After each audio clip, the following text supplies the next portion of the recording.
Doctor Babasaheb Ambedkar यांनी पुणे येथील आपल्या भाषणात रामानुज नामक एका ब्राह्मणाचे उदाहरण दिले आणि त्याबद्दल ते सांगताना म्हणतात की मरहूम 7 व एडवर्डच्या नंतर पंचम जॉर्ज हे जेव्हा 1911 साली गादीवर बसले त्यावेळी ते हिंदुस्थानात येऊन गेल्यावर हिंदुस्थानातील विद्यालयांना त्यांनी अनेक लाखांची ग्रँट दिली.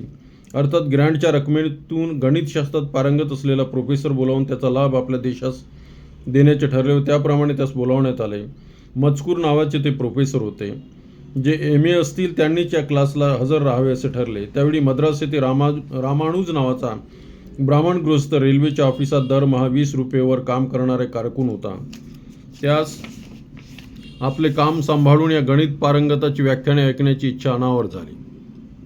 त्याने आपल्या व्याख्यानाला मला हजर राहण्याची परवानगी मिळावी अशी विनंती केली, परंतु रामानुज हा नुसता मॅट्रिकच असल्याने त्याला काही समजणार नाही असे प्रोफेसर मजकूर यांना वाटले.